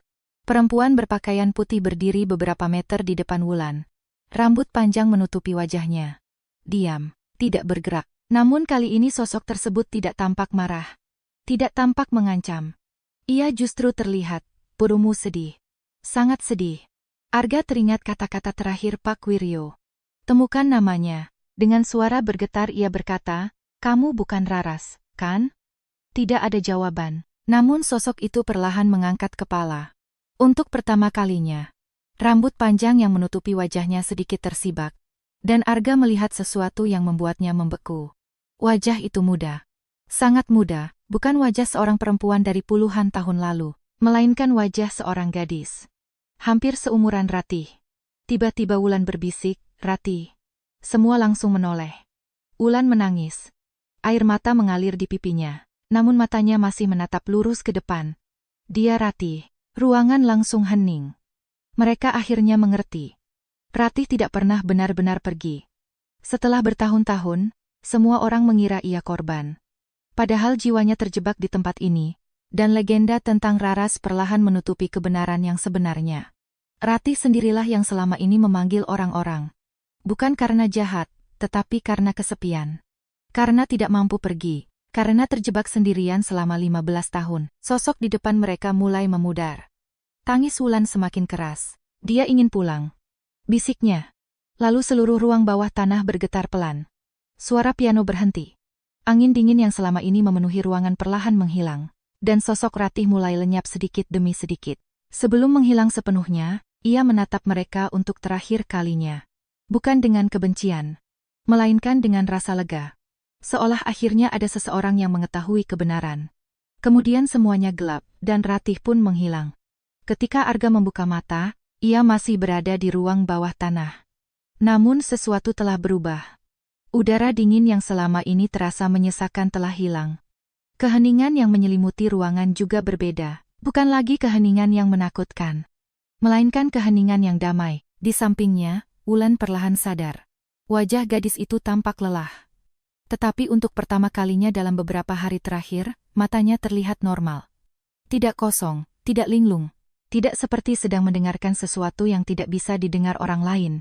"Wulan?" tanya Arga. Wulan menatapnya, lalu tersenyum kecil.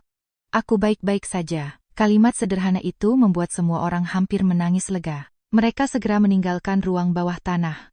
Naik ke lantai 2. Melewati ruang piano. Dan berhenti sejenak. Piano tua itu masih berada di tempatnya. Namun entah mengapa, benda itu kini tampak seperti piano biasa. Bukan lagi pusat dari semua ketakutan yang mereka alami. Saat hendak keluar, Wulan tiba-tiba memperhatikan sesuatu di atas tuts piano. Sebuah foto lama, foto yang belum pernah mereka lihat sebelumnya. Di dalamnya terlihat Pak Wiryo, Bu Sri, dan Ratih yang sedang tersenyum di depan piano. Di belakang foto terdapat tulisan tangan yang mulai pudar. "Terima kasih karena telah mendengarkanku." Tidak ada nama. Namun mereka semua tahu siapa yang menulisnya. Keesokan paginya mereka menemui Pak Hendra dan Pak Rahmat. Keduanya mendengarkan seluruh cerita dengan wajah tidak percaya. Tentang ruang bawah tanah. Tentang catatan Pak Wiryo. Tentang Ratih. Dan tentang apa yang terjadi malam sebelumnya. Setelah mereka selesai bercerita, Pak Rahmat hanya terdiam lama. Kemudian ia berkata pelan, mungkin akhirnya dia bisa pulang. Tidak ada yang menjawab. Karena jauh di dalam hati, mereka juga merasakan hal yang sama. Sore harinya mereka meninggalkan kawasan pantai. Meninggalkan rumah tua itu untuk terakhir kalinya. Tak seorang pun menoleh ke belakang. Bukan karena takut, melainkan karena semuanya sudah selesai. Atau setidaknya, mereka berharap demikian. Beberapa bulan kemudian, kehidupan kembali normal. Wulan tidak lagi mendengar suara-suara aneh. Tidak lagi melihat sosok perempuan berpakaian putih. Tidak ada foto misterius. Tidak ada suara piano di tengah malam. Gangguan itu benar-benar berhenti. Bahkan Pak Hendra kemudian merenovasi sebagian rumah tua tersebut. Dan untuk pertama kalinya dalam bertahun-tahun, tidak ada kejadian aneh yang dilaporkan. Seolah sesuatu yang selama ini mengikat tempat itu akhirnya telah pergi. Namun ada satu hal yang tidak pernah mereka ceritakan kepada siapapun. Sesuatu yang hanya diketahui oleh keenam sahabat itu. Pada malam sebelum mereka pulang, Arga sempat terbangun sekitar pukul 3 dini hari. Ia berjalan ke jendela dan melihat halaman rumah yang diterangi cahaya bulan. Di sana, untuk sesaat, ia melihat seorang gadis berdiri di dekat pohon kelapa. Bukan sosok menyeramkan, bukan bayangan mengerikan, melainkan seorang gadis muda dengan senyum tenang di wajahnya. Ratih. Gadis itu mengangguk pelan, seolah mengucapkan selamat tinggal. Kemudian berbalik, berjalan menuju kegelapan, dan menghilang selamanya. Sejak malam itu, Arga tidak pernah melihatnya lagi. Dan tidak pernah mendengar suara piano itu lagi. Sebagian orang mengatakan setiap tempat memiliki kenangan. Sebagian mengatakan ada kisah yang tidak pernah benar-benar selesai. Namun bagi Arga dan teman-temannya, rumah tua di tepi pantai itu mengajarkan satu hal. Bahwa terkadang yang paling menakutkan bukanlah hantu. Melainkan kesepian yang terlalu lama dipendam. Dan terkadang, yang dibutuhkan seseorang untuk pergi dengan tenang. Hanyalah ada orang yang akhirnya mendengarkan kisahnya. Tamat.